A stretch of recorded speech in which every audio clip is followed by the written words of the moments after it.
میں ایک بات سوچ رہا تھا کہ پاکستان کے جب وزیر اعظم پہلے لیاقت علی خان کا انتقال ہوا تو انہوں نے آخر میں ایک بات کہی تھی, تاریخی جملہ, خدا پاکستان کی حفاظت کرے.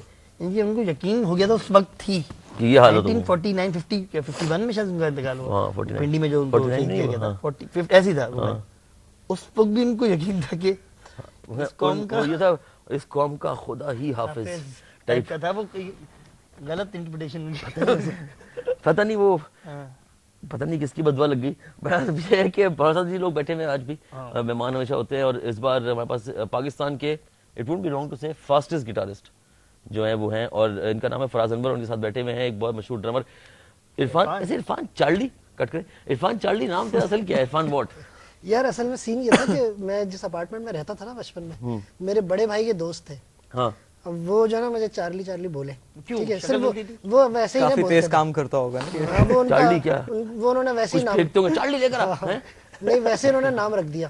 تو اس زمانے میں میرا ایک بینڈ بنا, تو وہ بینڈ جو تھا نا بہت برا تھا. وہ میں نے ان کو چھوڑ دیا. تو میں نے کہا میں نہیں بجا سکتا.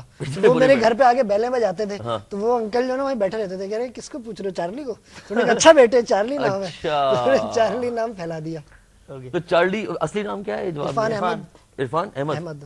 عرفان احمد. عرفان ابا کیسا لگتا ہے چارلی جسے بولتے ہیں کہ عرفان چارلی؟ چارلی ابھی بھی چارلی لگا ہوا نام. نہیں نہیں, اصل میں جو جتنا بھی میوزک کا سین ہے, گھر والے تو ان کو پتہ ہی نہیں ہے, کبھی کانسرٹ نہیں دیکھا آج تک انہوں نے. نہیں دیکھا. ہاں وہ تو عرفان احمد. بیگم کبھی بھی نہیں لے کے گیا کبھی؟ بیگم کبھی لاسٹ ٹائم لے کے گیا تھا بس پہلی دفعہ. بیگم کو تو مجھے پتا ہوگا, گھر والوں کو کہنا نہیں پتا کہ کیسے.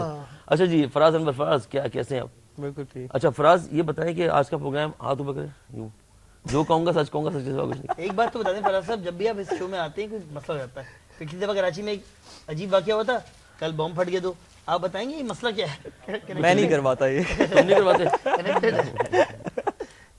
اچھا فراز آپ کی عمر کتنی ہے؟ ارے عمر چور ہے بھائی یہ بندہ, ہے نا؟ ہاں عمر 33.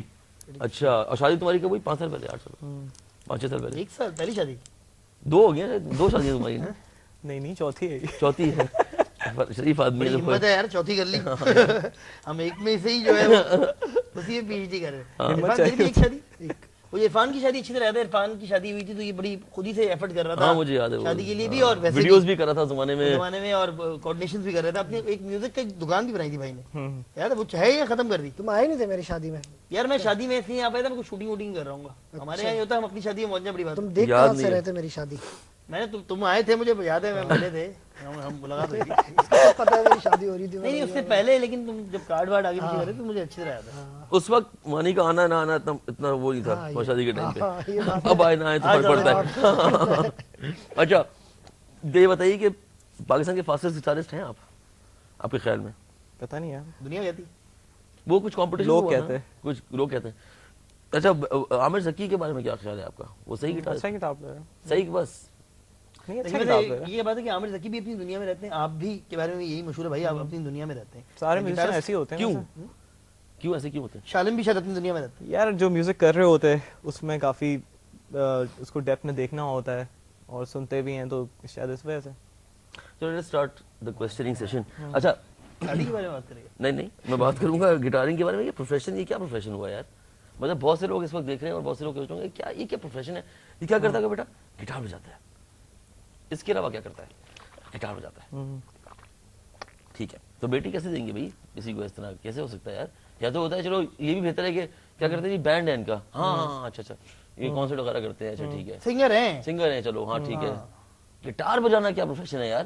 یہ کوئی پروفیشن ہے؟ کیوں نہیں اس ملک میں, اس ملک کا, اس ملک میں کیونکہ میوزک کی اتنی اویئرنیس ہے نہیں لوگوں کو نا.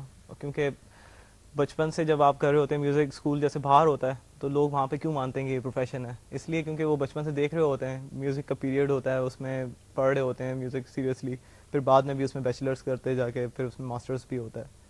تو اس طرح لوگوں کو پھر پتہ لگتا ہے کہ ہاں یہ ہے, کوئی ڈگری مل رہی ہے, کوئی یہ تو ہونا چاہیے نا. ہاں یہ ہونا چاہیے. ہمارے یہاں جو ہے نا یہ شارٹ کٹ ہو گیا نا. تو نہیں مطلب میوزک سین شروع ہوا نہیں تھا کہ چینلز آ گئے, اور چینلز نے بس تھوڑا جو ہے سارے چلانا شروع کر دیا. تو وہ کہیں آدھی بات ہے. ابھی کچھ لوگ سمجھتے ہیں کہ ہاں یہ پروفیشن ہے, کچھ لوگ سمجھتے ہیں کہ نہیں ہے پروفیشن. یہ آپ کے خیال میں پروفیشن ہے؟ میرے خیال میں پروفیشن ہے. But isn't a profession something that gives you some kind of a steady income?